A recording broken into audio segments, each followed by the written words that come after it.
Coming up on the Real Housewives of Salt Lake City after show. We're here to arrest you. They want you to like sit down where the guilty people sit. And I was like, oh no, I'm sitting up here in the jury box because I still don't know what's going on. Yeah, little did I know, all of America knew except for me. They handcuffed one of my left hand to like the chair in the break room. The only thing they said was, if you see anybody you know here, don't talk to them. That's when I saw Stuart for the first time. Is he your business partner? We're not partners in any business. Stuart had his own things going on and his own businesses. If you're drowning, you're gonna push down any head that's keeping you from getting oxygen. Jen has to do whatever she can do right now to save herself. They pull AR-15s out on Omar and Hakeem. What if my son moved the wrong way?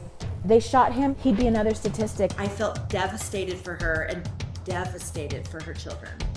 Your Real Housewives of Salt Lake City after show starts now.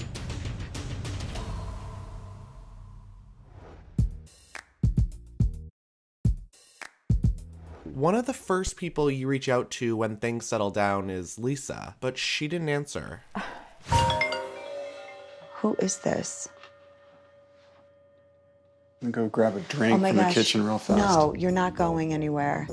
Oh. This is Jen. This is my new number. I tried calling you to make sure you have my new number and to see if we can meet up for coffee or lunch to chat. You should. No, John, I have mixed emotions about this. I had already reached out to Lisa prior to that through my assistant. So she had my number. She's the only one that had my number.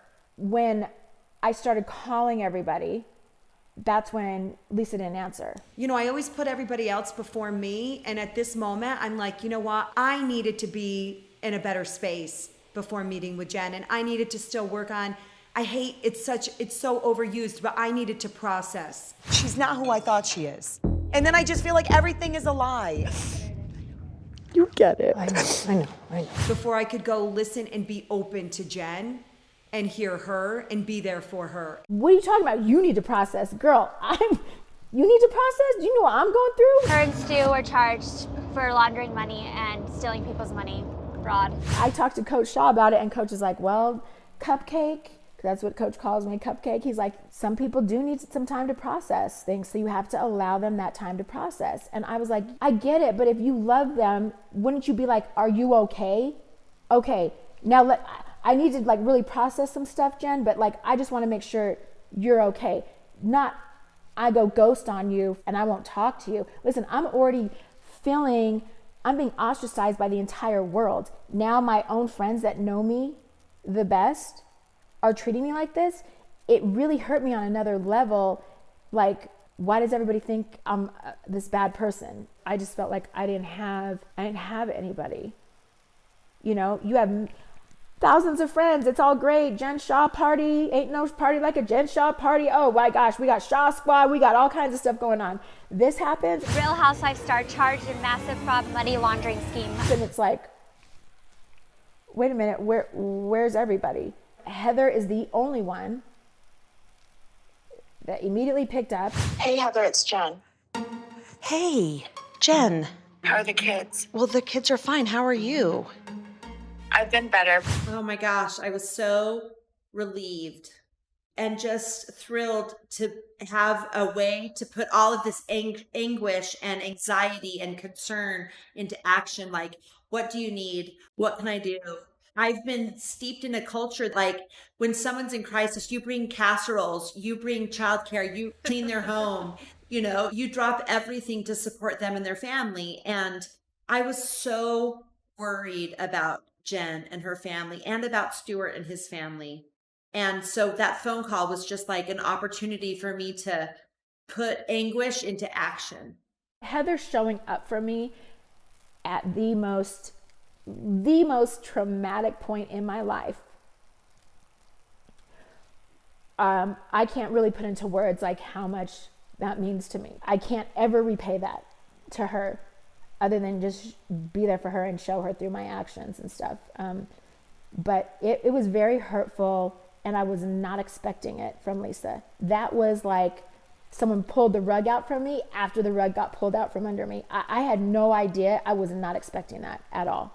I wasn't. I don't do things based on like, oh, people are going to think I'm a mean person because I didn't meet with Jen fast enough, or I'm a bad person because I'm not jumping as soon as she calls. I don't care if it's popular. I don't care if it's unpopular. It was the right decision for me and, you know, eventually for Jen too.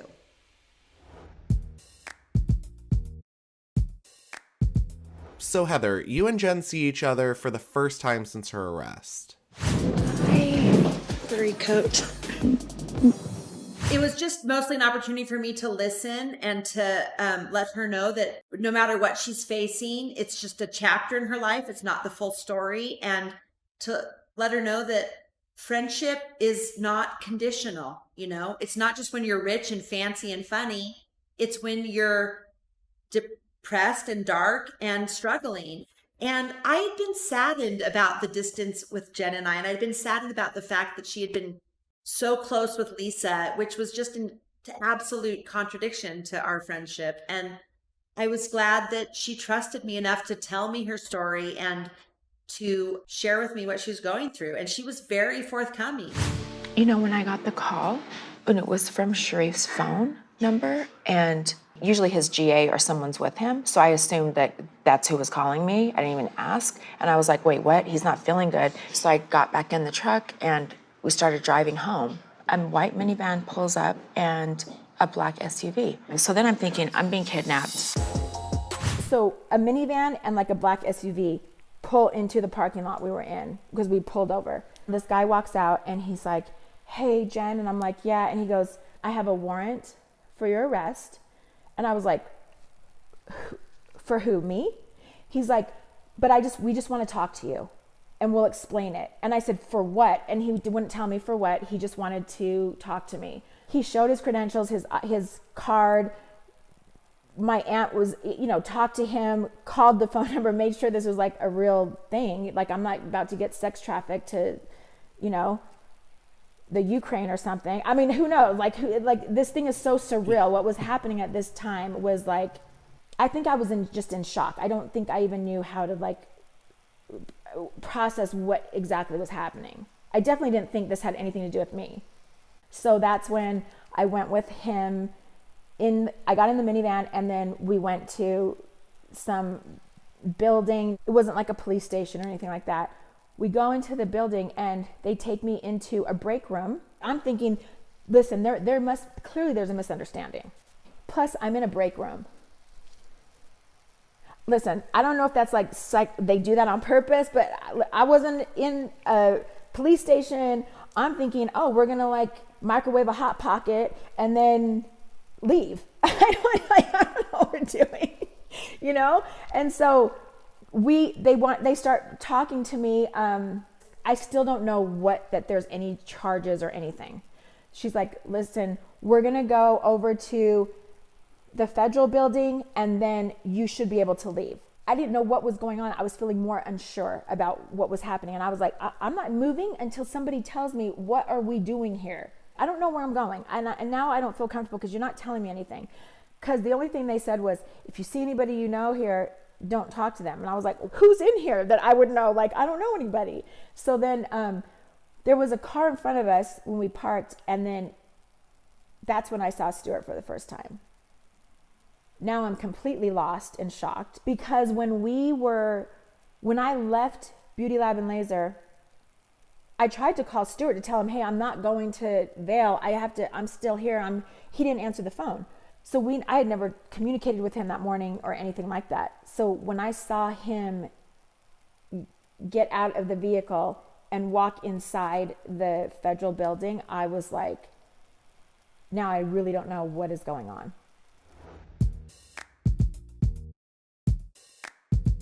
Heather, what are you thinking as Jen is sharing the details of her arrest? A white minivan pulls up and a black SUV. So then I'm thinking, I'm being kidnapped. I wanted to know how it was affecting her and her family, but I wasn't really caught up in the facts of it. I wasn't trying to like fact track it.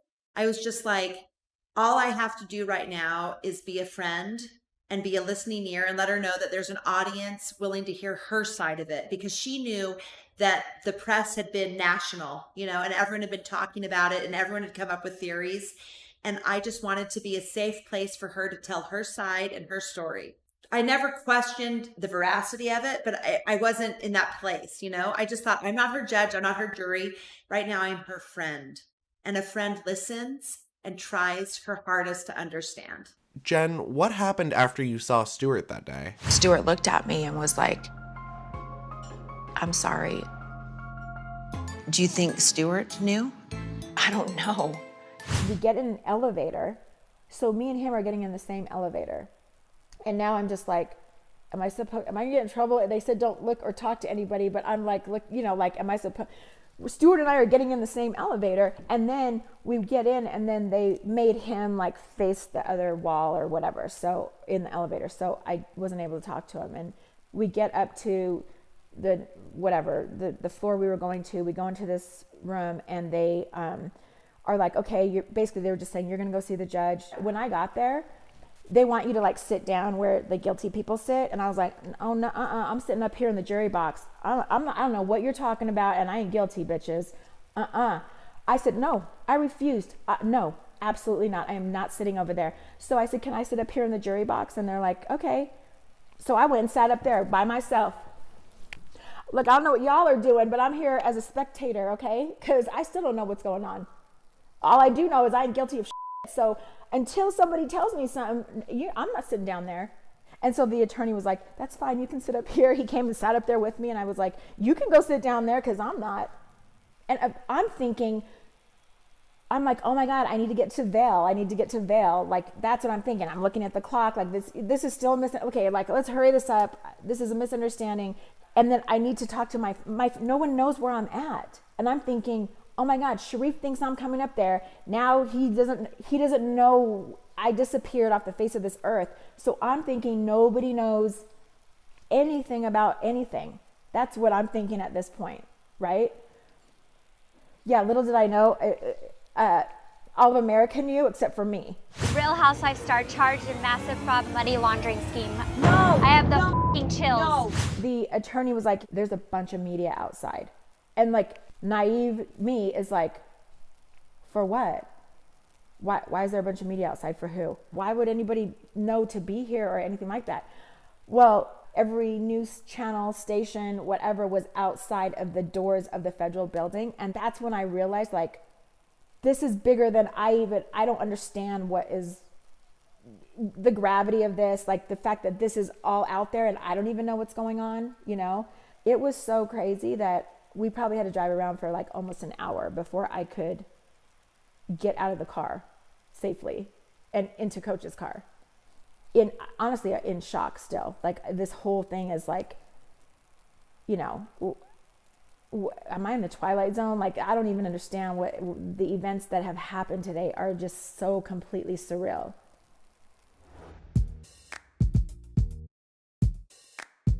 This is going to be one of the more difficult topics that we talk about today. You share later on with Heather that police officers do go to the Shah Chalet. Mm-hmm. They barged into the house. All of a sudden, Dwayne sees a red laser pointer on his chest. Shut up. No.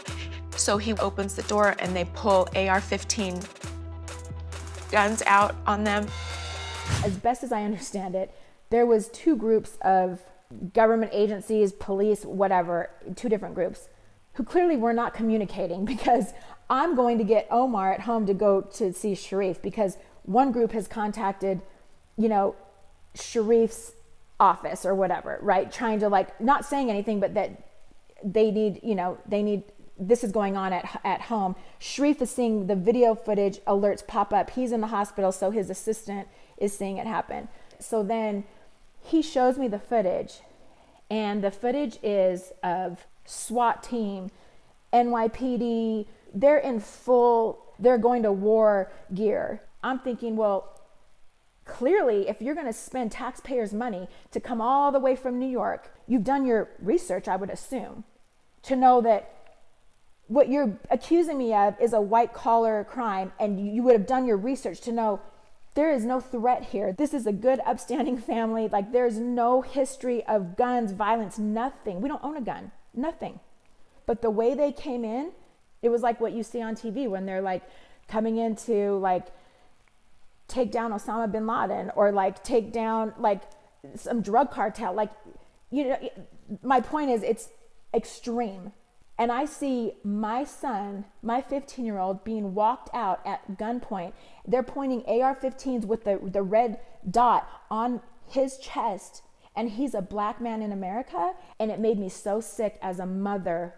Like, what if my son moved the wrong way, moved an inch to the left, and they shot him? They would have just, he'd be another statistic. And they would just be like, well, we have every right to do this. I was horrified because I couldn't imagine the amount of guilt and shame she was feeling, knowing that she had put her children and her nephew through that type of traumatic experience. I mean, I have a 15-year-old daughter, and like, I feel bad if I pick her up 5 minutes late for carpool, and it haunts me, you know, and I make it up by buying a pumpkin steamer on the way home. You know what I mean? Like, that's what moms do. We're always trying to like just show up for our kids and show up for our family and compensate for our failings. And this felt like a divide that I could not even imagine as a mom and a friend. And I felt devastated for her and devastated for her children. At one point at lunch with Jen, her relationship with Stuart comes up. What's going through your mind? I just thought, in these moments, self-preservation probably reigns supreme, and I'm not going to cast judgment on it, you know? And is he your business partner? No, is he your assistant? He's not my business partner. I mean, we're not partners in any business. He's just doing See more what a good than boss we I thought. am? I feed you while you work, while you make me money, I feed you. I know that Stuart and Jen have a deep, abiding love for each other and relationship that their loyalty goes beyond any loyalty that Jen's shown to any of her other circle of friends. I appreciate you sticking with me through the bad times, the good times, and I hope you realize too, like the sacrifices I made, they're to take care of you and your family. I just felt like Jen has to do whatever she can do right now to save herself. If you're drowning, you're going to push down any head that's keeping you from getting oxygen. And I just tried not to take too much stock in it. No judgment. So Stuart has been somebody that I've known over the last like 9-10 years. I met him when I was consulting for a company. Stuart was an employee there. He just, you know, he was kind of an underdog in his department, and I felt bad for him. Like, I felt like, hey, he seems like a good person if somebody would just like, you know, give him a chance or an opportunity. So part of when the company sold, they were going to get rid of him. And I was like, no, you should keep him. I didn't really know him like that, but I just felt like he was a hard worker, and I saw him like going the extra mile. And I was like, you know what? He just needs a chance. And so that's how our relationship started. And listen, I must have saved Stuart's job 5 or 6 times, okay, over the years. Because then every time Stuart would get into some trouble, I would always go be like, listen, he means well, you know, and so that's how we became really close. And Stuart, I was a refreshing person to have in his life because he was very Mormon. He went on a mission. Listen, I was like, you did what? And he was like, I went on a mission. I snuck out the day the Spice Girls magazine cover came out on my mission. I was like, okay, that's why we're friends, because see, that's why. So, you know, you feel very judged if you're Mormon. Growing up here, you're supposed to live a certain way, be a certain way, even if that's not you. And so, you know, he could be himself around me. I didn't judge him. I didn't care. I was like embraced whatever he felt his weaknesses were. And so we just became very close, probably around 2016-ish or whatever. He still worked for the company. I left. I went out on my own, did my own things. But Stuart was always still in my life because we were so close. So when he was like my first assistant, he truly was my first assistant in life, and like personally, not just business, because he was so close to me. Like, he literally knew more than Coach knew, as far as like, you know what, you should get her this for her birthday, or Jen likes these tampons, not those tampons. Like Jen, like Stuart knew all that, okay? Because he was the one, and he was more of like a personal assistant to me than like so-called business. I mean, I was doing so many different business ventures with all of my, you know, clothing line and beauty and just, you know, different things I was doing, internet marketing stuff, that he was just like a person that was there for me on a personal level. People, what they don't recognize is they take it like so literally, like Stuart only assists you. And it's like, no, Stuart had his own things going on. He was always around me because I trusted him on a personal level, you know, to be around me and my family. And, you know, I mean, he was there when my dad passed away. What has it been like not having that person in your life at all? You know, there's a lot of questions behind it. I mean, obviously, since then, there's been, you know, time to reflect, think, and obviously work through the legal process, right? But initially and throughout this, it's hard. I mean, if you have somebody that you're used to talking to very frequently and that's around in your life, that would be hard for anybody. You know what I mean? Even, listen, maybe it's just me. I'm close to like my housekeepers, the mailman, anybody in my life, you know, the lawn guy, like, I'm like, they're part of my Shaw squad. Like, they're my people. I'm like, you know what? Are you hungry? Come in, let's have lunch or whatever, you know? So it's hard. There's a piece of you that feels like you lost, there's a loss there, right? Like, this person's not in my life anymore. And to be ripped away like that with no explanation, you don't know what's going on. All you know is you're not allowed to speak to him. It's, there's a lot of emotions, you know, that come along with that.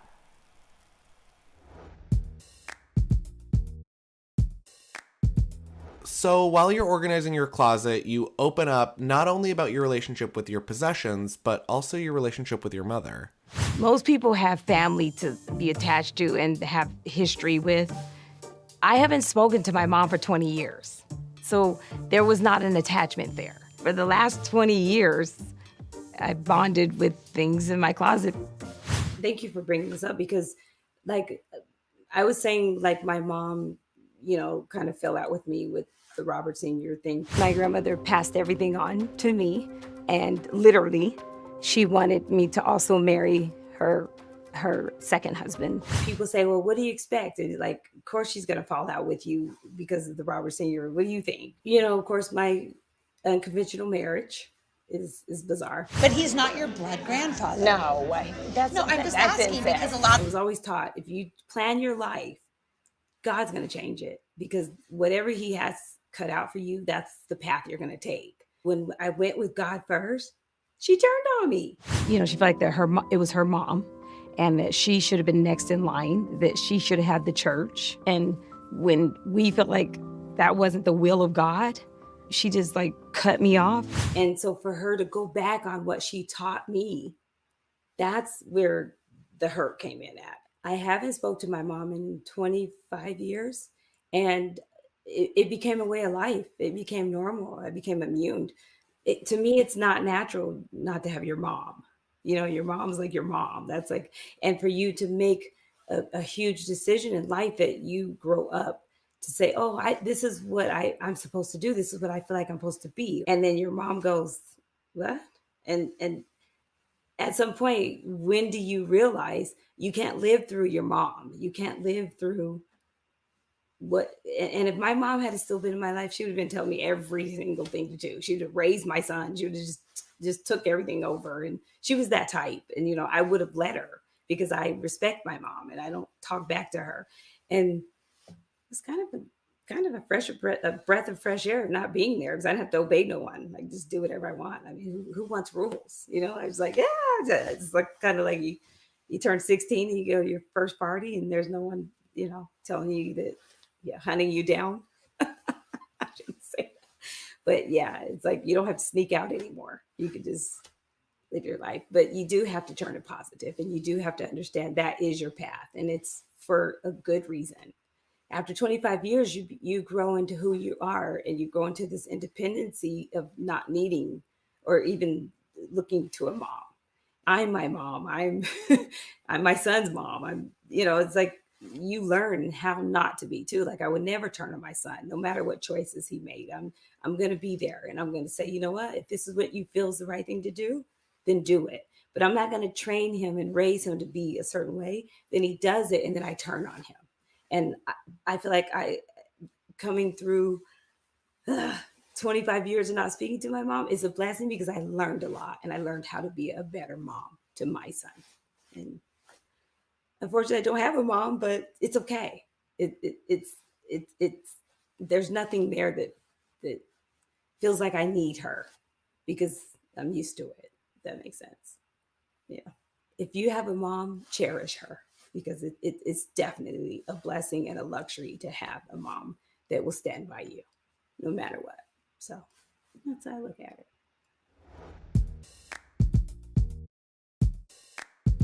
Jennie, the world has fallen in love with your daughter, Karlyn. She's smart, she's funny, she's adorable, but I also had no idea that she was Salt Lake City's toughest food critic. Here, eat this one.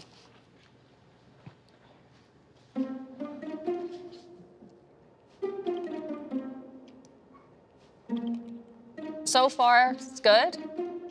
Maybe with the straw. Yeah, she has a very complex palate. Pho is her favorite dish. And because I'm throwing an event, it's a pho event, I was like, okay, my best buddy will let me know whether this is good. And she will voice her opinion. She's not going to sugarcoat it. She's going to say either it's salty or this is not good or you need to dress it up more. What she did, she's like, okay, well, I love it, but you're giving them too much. You need to cut down the portion because they don't eat very much. And so she is, you know, just straightforward. She'll tell you if your food sucks. She's like, Mom, that's not good. Don't do that again. I'm like, okay, well, thank you. But why, you know, like no filter whatsoever. And that's what you're gonna love about her. She's gonna be your next future housewife. I can guarantee you that. She's gonna tell you off. She's gonna be like, no, I'm like that, so you better change it. So that's Karlyn. That's my buddy. What has it been like for her to be on this housewife journey with you? You know, she is a very outgoing little girl. I mean, I have not met another little girl that would just come up to anyone. It's like, oh, you're so pretty. I love this. I love this. And she is loving and caring and very smart. Science Saturday. Okay, one more time. Okay, oh, whoops, I farted. Very witty. Like the things she say, just random. You're straight A's, aren't you? Yeah, no B's. That's why we're Asian, not Asian. Oh my God. And it makes me laugh every single day because of her joke. And I'll tell you one joke. She goes, what is Ninja favorite beverages? And I'm like, Ninja. I'm like, I don't know. And she go like, what up? I'm like, what? Like, it makes me laugh. She is my comedian. And so with all that attention, I'm so glad it didn't change who she is. And I love her for just her attitude, her personality. And that's my daughter. Karlyn is amazing. I love being around Karlyn. I love her. She loves Henry, and Yes. Henry loves her, so. Henry loves Karlyn because he's so cerebral, and he's like, Mom, Karlyn just gets it, because they have like these adult conversations as little fourth graders. It's amazing. She gets me. We had our babies literally 2 weeks apart. 2 weeks apart. Oh, I love that.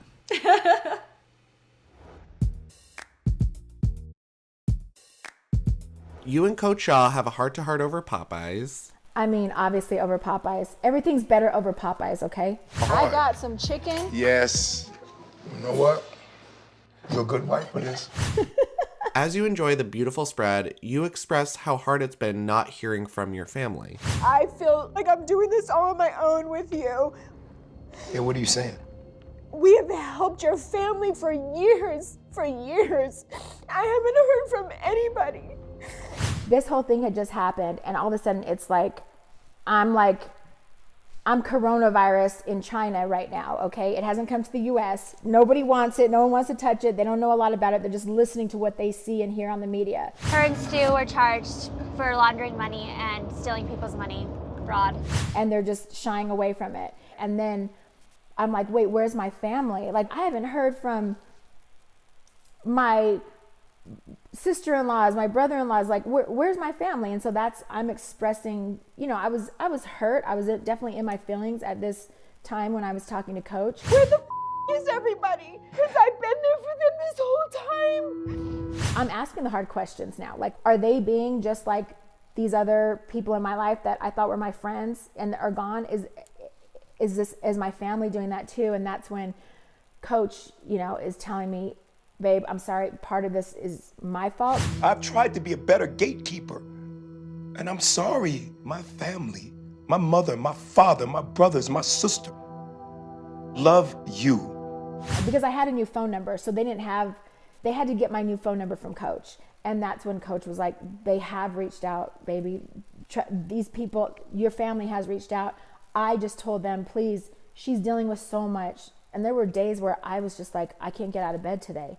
Like, I don't want to face the world. It was debilitating. And so that's why Coach, seeing me kind of going through that, he was doing it from my best interest. And so that's when Coach, apologized, because I needed to know that people still loved me out there. I needed to know my family was still there amongst all the people that had left and scattered. And so I needed to know that people still believed in me. That's what was important to me and what I was struggling with. That like, do people not believe in me? Like, how do they not believe in me if you were here by my side all these years?